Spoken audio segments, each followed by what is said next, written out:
Assalamualaikum warahmatullahi wabarakatuh. Selamat siang. Syukur alhamdulillah kita bisa berjumpa di video pembelajaran kali ini. Kita akan belajar tentang garis singgung lingkaran. Tentunya kita tidak asing ya dengan lingkaran ya, karena hampir setiap hari kita tidak lepas dari lingkaran. Contohnya apa ya? Misalnya kita mau makan, tentunya butuh wadah atau tempat yang kita sebut dengan piring. Piring meskipun ada yang kotak, tapi yang sering kita lihat adalah bulat ya atau lingkaran. Terus lagi kita menggunakan sepeda motor. Tentu ada rodanya. Kalau nggak ada rodanya kan nggak bisa jalan ya. Jadi roda itu bentuknya melingkar, bentuknya lingkaran. Jadi sudah tidak asing lagi ya dengan lingkaran itu. Oke, kita lanjut. Materi yang hari ini yang kita pelajari adalah pertama, definisi lingkaran, kedua, konsep garis singgung lingkaran, ketiga, garis singgung persekutuan, empat, garis singgung persekutuan luar, lima, garis singgung persekutuan dalam. Nah, mari kita telaah bareng-bareng satu persatu. Mungkin sebelum saya lanjutkan ke slide berikutnya, ada yang tahu apa definisi lingkaran itu? Coba langsung di komen ya, apa definisi lingkaran itu sebelum saya lanjutkan. Ayo kita mulai. Definisi lingkaran menurut beberapa sumber yang saya baca, lingkaran adalah bangun datar dua dimensi yang terbentuk dari sekumpulan titik dengan jarak yang konstan atau tetap atau teratur dari titik pusat pada sebuah bidang. Jadi kalau misalnya ini kita anggap lingkaran, titik pusatnya itu di tengah sini. Nah, jarak antara titik-titik yang menghubungkan ini itu sama dari titik pusatnya ini. Sehingga titik-titik ini kita jajar terus sampai ketemu titik berikutnya itu. Nah, titik-titik inilah yang membentuk menjadi sebuah lingkaran. Jadi dasarnya terbentuknya lingkaran itu dari titik-titik yang dijajar antara sumbu tengahnya, pusatnya itu sama, pusatnya itu sama, sehingga membentuk lingkaran. Kalau di roda itu ada porosnya, ada as kalau sering kita dengar. Kalau di piring tentunya harus kita ukur dari pinggir piring itu ke titik pusatnya, sehingga ketika kita tentukan titik pusatnya itu sama jaraknya antara pinggir yang satu dengan pinggir yang sebelahnya itu sama. Itu namanya titik pusat lingkaran. Nah, karena kita belajar titik singgung, maka konsep garis singgung lingkaran.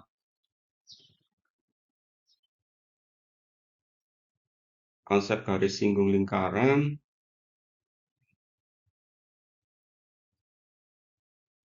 itu garis tidak memotong lingkaran. Jadi ada garis yang berada di tepi lingkaran itu tidak menyentuh lingkaran. Terus yang kedua, itu garis melewati lingkaran di satu titik. Jadi garisnya itu menyentuh lingkaran di salah satu pinggir lingkaran. Dan ada titik yang disebut dengan titik singgung. Terus yang ketiga, garis memotong lingkaran di dua titik. Jadi garis itu berada di dalam dua tepian lingkaran sehingga membentuk dua titik seperti pada gambar.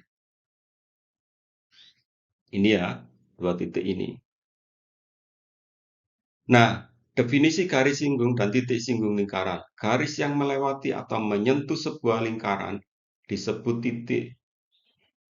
Di satu titik disebut garis singgung. Dan titik pada lingkaran yang dilewati oleh garis singgung disebut titik singgung. Jadi ini titik singgung, terus ini garis singgung. Garis yang membentuk titik ini.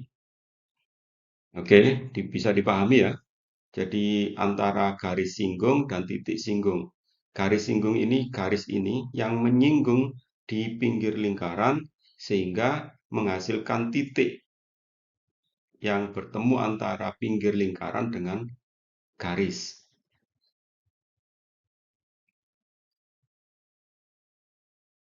Pusat lingkaran dan titik singgung. Ruas garis yang menghubungkan pusat lingkaran ke sebuah titik singgung juga merupakan jari-jari lingkaran. Nah, kita mengenal jari-jari lingkaran ya. Jari-jari tersebut posisinya tegak lurus terhadap garis singgung yang bersangkutan. Jadi, kalau kita tarik dari pusat lingkaran ini ke tepi titik singgung ini namanya jari-jari. Dan ini membentuk siku-siku yang posisinya tegak lurus. Tegak lurus. Jadi yang perlu diingat bahwa ini adalah jari-jari atau setengah garis setengah lingkaran.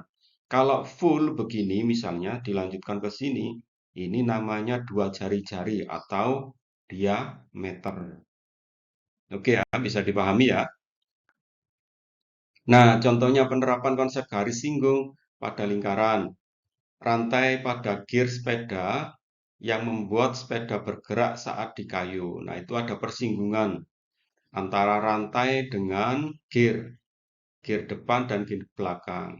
Nah, karena rantainya ini tidak putus, maka bisa menggerakkan roda karena gear ini menarik ketika dikayu. Oke ya. Terus satelit komunikasi yang mengorbit bumi di lapisan atmosfer, posisi satelit akan menentukan wilayah yang akan mendapat sinyal. Jadi kalau kita sekarang mengenal telepon seluler, itu kan tidak ada kabel, hanya memanfaatkan sinyal elektromagnet, sinyal sinyal seluler. Jadi misalnya Telkomsel, terus ada Indosat, ada XL, terus apalagi produk Telkomsel itu ada Simpati, terus kalau ada Tri ya, Tri, terus ada Smartfren, itu juga bagian dari provider penyedia sinyal. Jadi adanya, jadi kita bisa berkomunikasi antara kita dengan teman kita itu terhubung karena ada sinyal. Meskipun ada pulsanya tapi tidak ada sinyal, tentunya nggak bisa ya berkomunikasi ya. Makanya kalau beli pulsa itu guyonan orang-orang itu sama sinyalnya biar selalu bisa connect HP-nya. Oke ya. Nah, ini gambarannya garis singgung persekutuan. Coba perhatikan rantai sepeda ini. Ada berapa komponen yang terlibat pada mekanika ini? Dapatkah kamu mengaitkannya dengan konsep garis singgung? Ada kata-kata yang mungkin bagi sebagian teman-teman mekanika. Mekanik itu berarti sesuatu yang bergerak. Coba perhatikan rantai sepeda ini. Ada beberapa komponen yang terlibat dalam pergerakan ini atau bergeraknya ini. Ya, kita bisa hitung ya, ada gear belakang, ada gear depan, ada tuas pengayuh, terus ada rantai penghubung. Nah, rantai penghubung inilah yang tadi kita sebut dengan garis pembentuk garis singgung. Ada berapa titik singgung? Tentunya banyak. Di sini, hampir setiap ini sampai ke sini, ini ada persinggungan antara gear atau lingkaran ini. Termasuk juga gear yang belakang ada sebagian separuh lebih gear belakang ini juga bersinggungan dengan rantai. Oke ya, bisa dipahami berarti titik singgung ini kenapa berpengaruh terhadap kegiatan atau kehidupan sehari-hari karena mekanika ini, gerakan ini hmm, dalam sehari-hari kita gunakan mengayuh sepeda motor, sepeda ontel, terus misalnya kita menggiling di mesin penggilingan, itu pasti menggunakan rangkaian ini. Meskipun tidak semuanya penghubungnya ini, kalau garisnya ini terbuat dari rantai, bisa saja terbuat dari V-belt. Nah, kalau kita sekarang sering menggunakan motor matic, rantainya ini bisa berupa V-belt yang terbuat dari karet, bukan berbentuk rantai yang terbuat dari besi. Dan gearnya ini tidak gear yang bergerigi begini, tapi gear yang disebut dengan puli, puli ya, yang ada lubangnya di tengahnya itu melingkar lubangnya. Itu namanya puli. Nah, garis singgung persekutuan luar. Garis singgung persekutuan luar menyinggung dua lingkaran di satu sisi yang sama. Contohnya seperti pada rantai sepeda tadi. Menyinggung di dua sisi yang sama. Antara lingkaran yang kecil dengan yang besar, kita analogikan pada rantai pada gear sepeda yang depan tadi ini, dan ini gear sepeda yang belakang. Ini sebagai garis atau rantai penghubung tadi, masing-masing bersinggungan di rantainya bersinggungan di tepian garis ini atau tepian rantai. Oke ya. Nah, berikutnya garis persinggungan, garis singgung persekutuan dalam.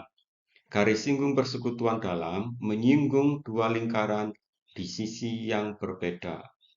Nah, persekutuan dalam itu ini antara ini di luar, ini posisinya di dalam.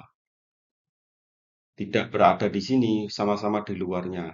Kalau di sini juga sama-sama di luarnya. Ini pada posisi menyilang sehingga ini di dalam. Oke ya. Masalah kontekstual atau yang sering kita lihat sehari-hari kontekstual itu begitu.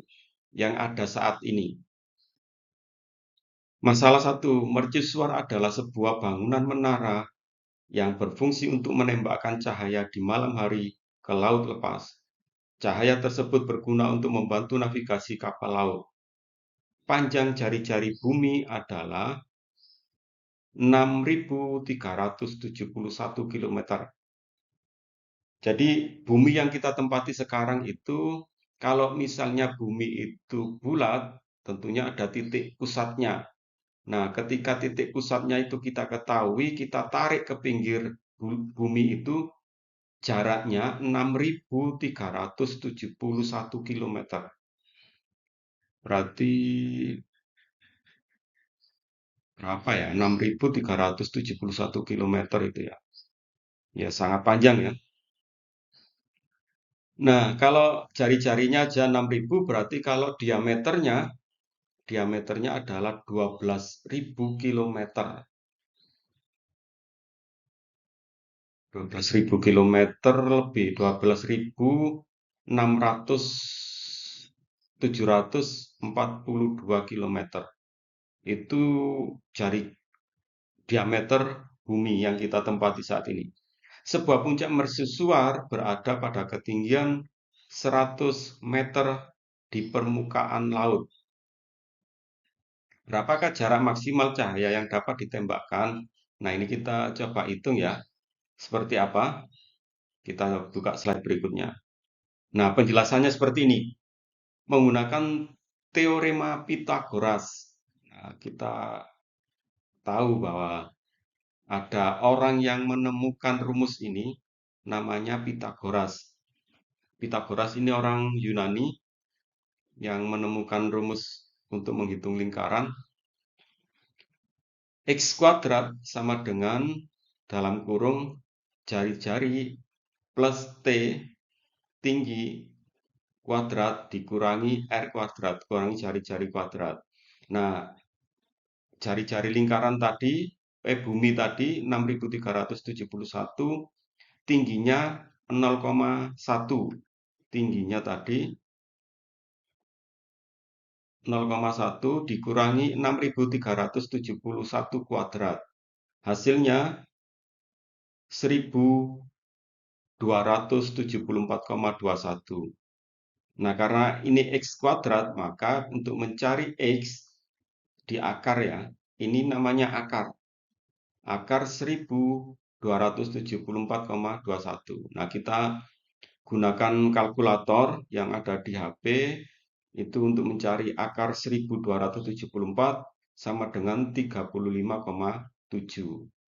Jadi ini ilustrasinya, ini bumi, terus jari-jari, ini tinggi menara ini 0,1 ini cahaya yang ditembakkan. Nah, artinya jarak cahaya terjauh yang dapat ditembakkan adalah 35,7 km.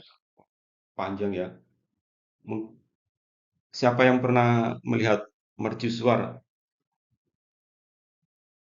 Ini sebagai panduan bagi nakoda ya, yang mengemudikan kapal sehingga tidak sampai menabrak karang atau menabrak gunung atau menabrak yang lain, menabrak kapal yang lain. Karena dengan melihat cahaya itu, maka di sekeliling atau pancaran cahaya itu bisa menerangi lautan yang gelap. Masalah dua, sebuah satelit komunikasi mengorbit pada bumi di ketinggian 35.786 km di atas permukaan bumi. Berarti sudah di luar bumi ya, satelit ini. Satelit tersebut mengorbit bumi pada titik yang tetap, misalnya titik A. Jadi seperti yang dijelaskan tadi, satelit ini berada di tepian bumi, di luar bumi. Pada jari-jari bumi, panjang jari-jari bumi adalah 6.371 km dan keliling bumi 40.075 km. Tentukan wilayah di bumi yang mendapatkan sinyal satelit mengacu pada titik A. Nah, ini dengan kita belajar titik singgung ini, kita bisa mengetahui atau para ilmuwan yang mengorbitkan satelit ini bisa mengetahui ketika ditaruh di luar bumi sebelah mana, maka sinyal akan didapat oleh manusia yang menghuni bumi itu di belahan mana. Misalnya satelit ini diletakkan di bumi atau di langit yang dekat dengan wilayah Indonesia, otomatis orang-orang Indonesia akan bisa mendapatkan sinyal tersebut. Nah, ini ilustrasinya. Diidentifikasi A adalah titik acuan di bumi di mana satelit mengorbit secara tetap. A adalah titik di atmosfer sejauh 35.786 km dari titik A. B adalah titik terjauh di bumi yang akan mendapatkan sinyal. A aksen B adalah panjang ruas garis singgung dari satelit ke permukaan bumi. Ini titik pusatnya, bumi. Ini titik singgung, titik A, titik singgung kedua yang membentuk jari-jari. Ini juga membentuk jari-jari. Nah, ini orbit, tempat orbit satelit tadi. Memancarkan sinyal ke bumi. Ini ditarik garis lurus, ini juga ditarik, akhirnya membentuk segitiga. Ya, membentuk segitiga siku-siku. Karena ini pasti siku-siku, karena membentuk garis tegak lurus. Mencari panjang aksen A aksen B. A aksen B kuadrat sama dengan A aksen 0 kuadrat, O kuadrat, dan min OB kuadrat. Aksen 0, A aksen 0, jaraknya 6.371 jari-jari bumi, dikurangi 6.371 kuadrat. 0B 6.000. Oh, ini ditambah ini A aksen ya, aksen jaraknya 35.786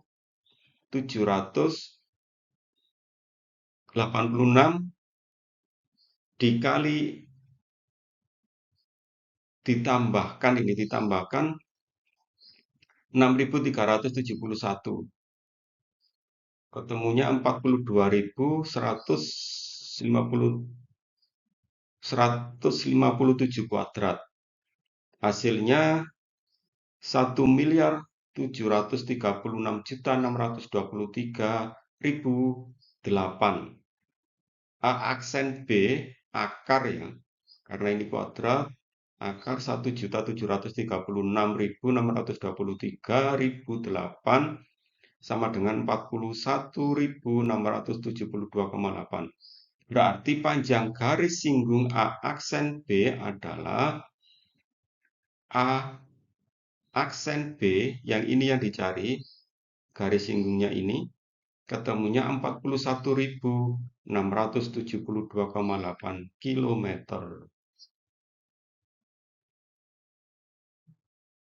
Mencari panjang busur AB, panjang busur ini ya, AB.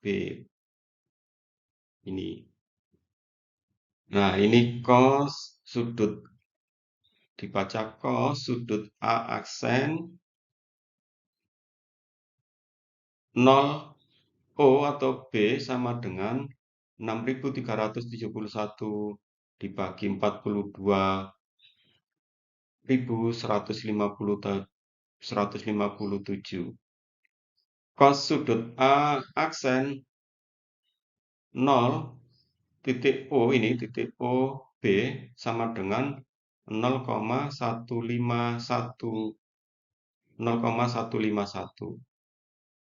Menggunakan sifat trigonometri didapat sudut A aksen 0B sama dengan 81,31 derajat. Perbandingan busur dan keliling. 81,31 derajat dibagi 360, ini jumlahnya 360 derajat, sama dengan AB dibagi 40.075. Garis AB, garis lengkung AB ini sama dengan 9,051,4. Jadi panjang busur AB adalah 9.051,4 km. Mari kita lihat penjelasannya. Analisa wilayah yang dapat menerima sinyalnya, ini yang tadi yang dicari.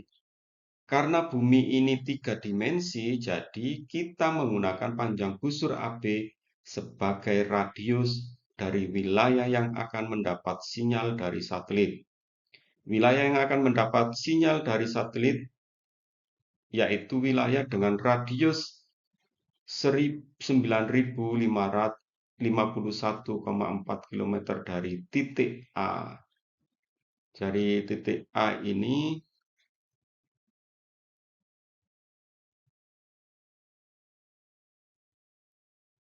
yang akan mendapat sinyal di sini itu sepanjang 9.051 km. Begitu ya. Bisa dipahami ya. Oke, sudah selesai. Jadi kita sudah mempelajari lingkaran, pengertian lingkaran, titik singgung luar, titik singgung dalam. dan aplikasinya dalam kegiatan sehari-hari. Kita sudah tahu, dan ketika kita mengayuh sepeda, ingat bahwa sepeda tersebut menggunakan prinsip persinggungan luar. Begitu juga satelit yang membantu banyak orang bisa berkomunikasi, karena di luar angkasa itu ada satelitnya yang dipasang untuk memancarkan sinyal ke bumi. Jadi kira-kira ada berapa satelit ya di luar angkasa sana yang memancarkan sinyal ke seluruh dunia? Tentunya sangat banyak. Negara-negara seperti Amerika, Cina, India, dan Indonesia itu punya satelit Palapa. Malaysia dan negara-negara besar lainnya itu memiliki satelit tersendiri yang digunakan untuk memancarkan sinyal ke bumi sebagai penghubung jaringan antara handphone yang satu dengan handphone yang lainnya. Tidak hanya itu ya, banyak hal kegunaan selain menghubungkan percakapan antar teman yang satu, antara orang tua dengan anak, dan sebagainya. Itu juga bisa digunakan untuk mengetahui sumber daya alam atau banyak hal lainnya. Oke, bisa kita akhiri dan mohon maaf, terima kasih. Assalamualaikum warahmatullahi wabarakatuh.